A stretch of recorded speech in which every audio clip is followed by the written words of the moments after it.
The Pomodoro technique is a time management method that helps us to work with the time we have to complete our tasks rather than against it. And the whole idea behind the Pomodoro technique is to visualize chunks or blocks of time for those of us that like to procrastinate or get easily distracted. So if you're thinking about a chunk of time, like a 25-minute work period as, like, let's say a tomato, something visual, and you need to consume that whole tomato in that 25-minute work period. Once you've done everything in that 25-minute work period, then we can build in a break. So one of the ways that you can do this while you're working online is by using a Chrome extension called FocusMe.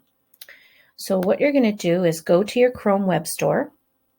And in your search bar, you're going to type in FocusMe, no spaces, and you should get this pop up. This is the tool that we want to use.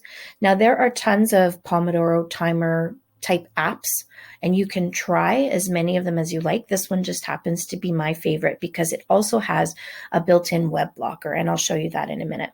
So you're going to install this. When you've installed it, then you will see the extension up here. It's a green box with a little clock inside of it. Okay, so now let's go to an assignment and let's practice using it. So my teacher has given me an assignment, and my teacher has asked that I complete the work online while he or she is online to support me.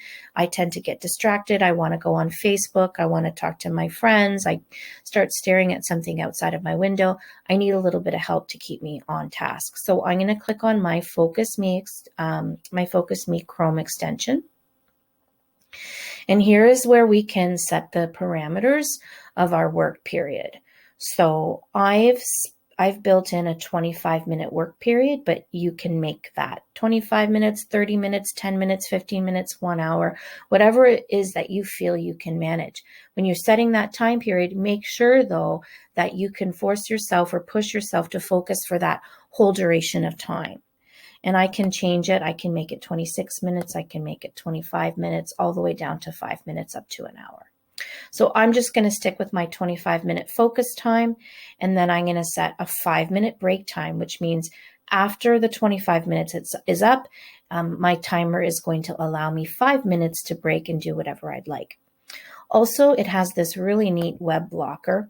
So if I get distracted and go on Facebook or Twitter, or I like to go shopping, whatever it is I might be, I can enter the URL for those websites, make sure that this is on, not off. And then what happens is when I enable this timer, during my focus time that I've set for myself, it will block those websites and not allow me to go on them. So I'm going to go ahead and I'm going to click the start button. As you can see, it starts to count down. I can get rid of that though, and I can see my little countdown up here on my toolbar. So this is my 25-minute work period where I've got to focus, and get my work done before I get my break. Now, if I try to cheat a little bit and try to go onto Facebook, so let's say I go onto a new tab and I start typing in Facebook. Oops. No way, it's going to block me. So I'm not allowed to use it during that focus work period. But once my 25-minute focus period is up, it will allow me that 5-minute break period to go onto Facebook or any other website that I'd like to choose. So the unique thing about this is that the student does have control over this, because a student could easily go and say, this isn't working for me. They could stop it, and then they could go in and they could remove that website so that they could do whatever they want. But this is a great teachable moment and an opportunity to talk to them about self-regulation as well.